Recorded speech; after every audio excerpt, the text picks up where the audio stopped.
Eto na mga best! Yes! Inyo nang matutunghayan ang ating latest shawarma na quick and easy with a twist.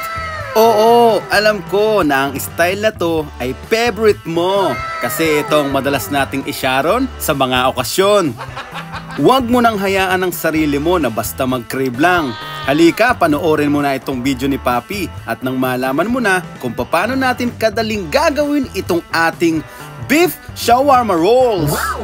Hindi na natin po problemahin kung wala tayong access sa tinapay na ginagamit pang shawarma o kaya naman hindi mo alam gumawa ng homemade na tinapay.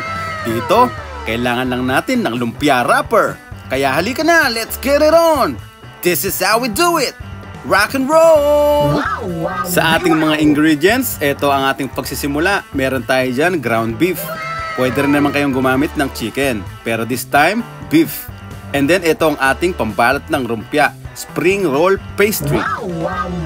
Next natin dyan, iceberg lettuce. Fresh na fresh! Wow naman! Maglalagay din tayo dyan ng onion. Ganon din naman sa ating kamatis or tomato. Maglalagay din tayo dyan ng pipino o cucumber. Wow! Gagamit din tayo ng soy sauce. Wow! Ganon din naman sa ating mushroom oyster sauce. Wow naman! Gagamit din tayo dyan syempre ng mayonnaise. Wow! At hindi pwedeng mawala ang ating garlic powder. Samahan mo na rin yan ng paprika powder.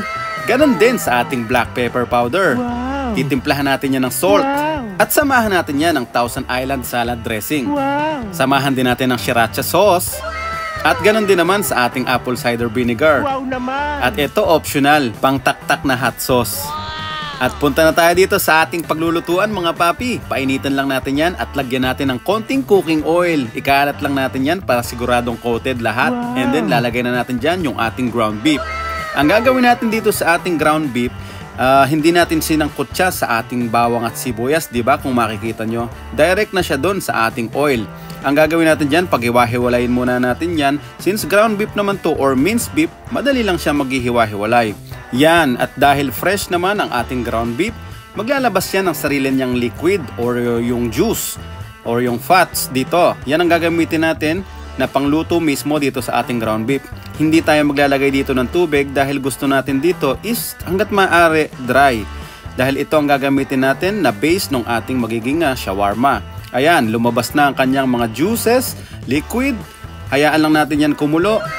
And while doing that, pwede na tayo magdagdag dyan ng ating soy sauce. Ganon din naman sa ating oyster sauce. Mas maganda na ilagay na natin yan hanggat meron pang liquid yung ating beef.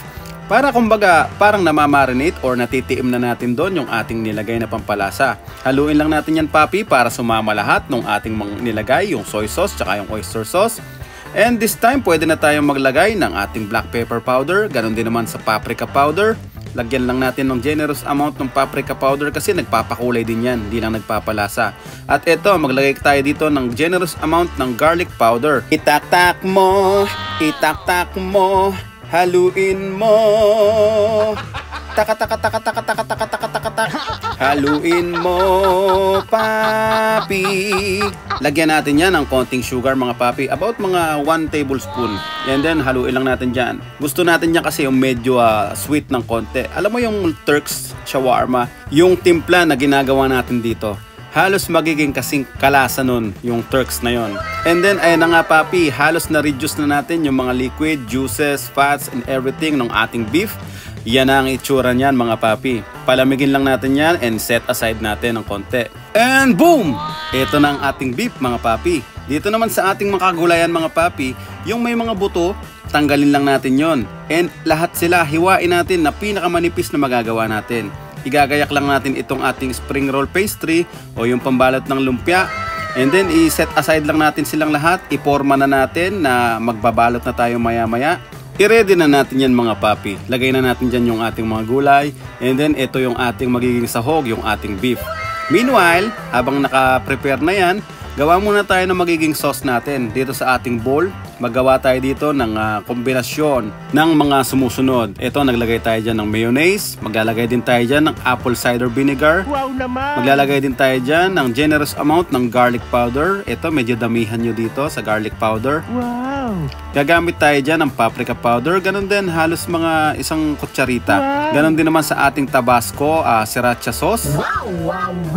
Maglagay lang tayo dyan mga papi, and then haluin na muna natin ngayon. Tingnan natin kung magiging okay na yung magiging consistency natin. Normally kapag tinapay yung ginagamit na pambalot ng ating shawarma, nilalagyan ito ng tubig or ng milk para medyo lumabnaw. Pero since kasi ipiprito natin ito, ayaw natin yung malabnaw kasi baka isang makasira pa yon sa ating pambalot. So hanggat maaari, katulad din yung ginawa natin sa beef, dry lang natin siya ginawa, walang sauce. And then dito sa ating sauce, gusto natin medyo malapot, yung hindi siya tatagos doon sa ating pambalot ng lumpia. Wow naman! And then maglagay tayo dyan ng ating Thousand Island salad dressing. Actually ito sa Pilipinas, natikman ko na ito, halos ito lang yata yung inilagay nila doon sa shawarma. Hindi ko na babanggitin kung anong store yun, pero yan ang nalasahan ko doon. Timplahan lang din natin yan syempre ng black pepper powder, and then haluin lang natin yan ulit mga papi. May magtatanong sa inyo siguro dyan mga papi, iba yung sauce na ginagawa natin, hindi ito yung pang authentic na shawarma. Yes po, totoo po yun. Bali ito, Pacham Papi style na pinakamalapit na lasa sa Turks na gagawin natin. Okay na tayo dyan sa ating sauce. And then pakita lang natin itong mga pambalot ng shawarma natin. Kung mapapansin nyo, parang doble siya, no? Yes po, sinadya po nating doble yan para medyo kumapal. And ito ang gagawin natin. Panoorin nyo mga papi. Bali yung isang sheet o yung doubling sheet, hinati ko yan sa gitna. Tapos dito sa panibagong sheet, kung ano yung gusto nyong haba ng yung shawarma, yun lang yung i-cut nyo na dulo. For example, ganito. Yan yung gusto kong haba. And then ito, importante to papi. Tignan nyo kung paano ko inilagay. And then pwede na tayo maglagay dyan ng ating mga hiniwa na vegetable. Yung makikita nyo yung pambalot natin, ayan, meron tayong dalawa sa gilid, yung hinati natin sa gitna. And then meron tayong isang diretso doon, papunta sa taas. Yan yung magiging lapad. Kung makikita nyo, naglalagay na tayo ng mga vegetable natin dyan. Ito yung iro-roll natin. So siguro, nai-imagine nyo na kung ano ang itsura ng magiging kalalabasan nito, di ba mga papi? And then lagay na natin dyan yung ating beef. Sa paglalagay naman ng ating mga palaman, lalo na sa sahog, depende na sa inyo yan mga papi kung gaano kataba yung gusto nyo. And then pinakahuli, ilagay na natin dyan yung sauce. O diba, sobrang lapot ng sauce natin. Ganito lang ang gusto nating maging consistency ng sauce kapag ka ibabalot natin sa lumpia wrapper. Kapag ka naman tinapa yung ginamit nyo, okay lang na mas light or mas malabnaw yung gagamitin natin. So maggayak lang tayo dito ng ating ipanglalak, yun yung tubig. At ito papi, isang crucial pa, panoorin nyo kung paano ko ginawa. Bali itong dalawang gilid, ang purpose kasi niyan para matakpan niya yung magiging side ng ating roll para hindi siya tumapon or lumabas. And then panoorin nyo kung paano ko i-roll. Ganyan lang mga papi. Suabe, di ba? Ayan, iikot mo na ganon. And then bago mo ituloy ang isara yan, basain mo yung dulo ng ating pambalot. Sa pamamagitan nito, parang glue yan eh. Ito yung magdidikit sa kanya. Para pagka ipinrito na natin siya, hindi siya basta bumuka. And ito na ang una nating ginawa mga papi. Tingnan mo. Beautiful! Sarado yung gilid, di ba? Wow naman! Wow! Gawa muna tayo mga at least dalawa. So nakita mo naman kung gaano ka-uniform. Next step na tayo mga papi, magpainit tayo dyan ng ating cooking oil sa ating pagpipirituhan. Damihan mo lang mga papi, kailangan natin dyan medyo parang deep fry style, katulad ng ginagawa natin sa Shanghai. And yan, isalang na natin ang ating unang batch. Medyo tulungan mo lang ng tong para lang hindi magdikit kung sakasakali man na gusto nilang magsama dyan. Kapag medyo tumigas na yung nasa ilalim, okay na yan, pwede mo nang hayaan yan. And then ito, yung cooking time naman na to, hindi naman talaga inuurasan ng specific na oras. Tansyahin mo na lang papi kung kailan magiging golden brown yung ating balat, yung ating pambalot na lumpia. Okay na yan. Biling-bilingin mo lang occasionally. Nakita mo, di ba mga papi, ang ganda ng tulong ng ating tubig, yung pinanglak natin. Hindi siya bumuka. Kasi kapag bumuka yan, magiging kulot-kulot na yan. Hindi na yan magiging ganyan ng itsura. Hindi na siya magiging uniform. So sa pamamagitan ng ginawa natin na paghiwa ng ating pambalot, nakakuha tayo ng style na uniform size na lumpia. Lumpiang shawarma na kagaya ng ginagawa natin ngayon mga papi. And then ayan na yan, so crunchy, Wow! so yummy, Wow! so tasty. Wow naman! Dadagdagan lang natin yan ng sauce. And then pwede na nating i-plating yan. Lagyan mo lang ng mga konting garnish and everything, mga chorba.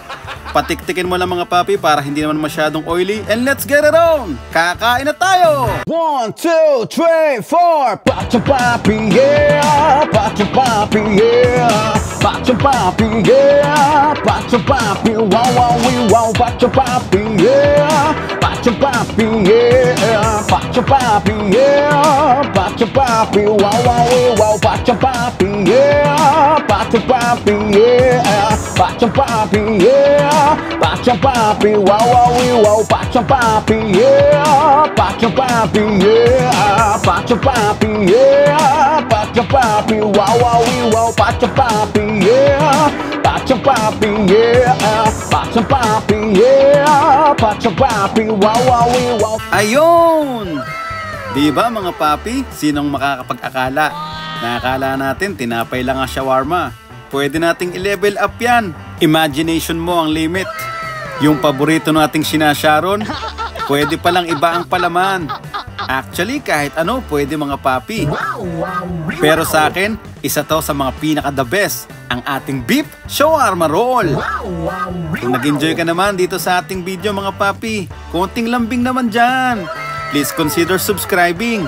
I-like mo na rin ang ating video. Wow. Mag-comment ka na rin kung anong kwentong shawarma mo. Wow naman. At kung may time ka, share mo na rin ito para sa mga friends and families nang mapanood din nila at magkaroon sila ng idea tungkol sa ating ginawang dish. Wow. Salamat mga papi at makita-kita tayo hanggang sa muli. Paalam!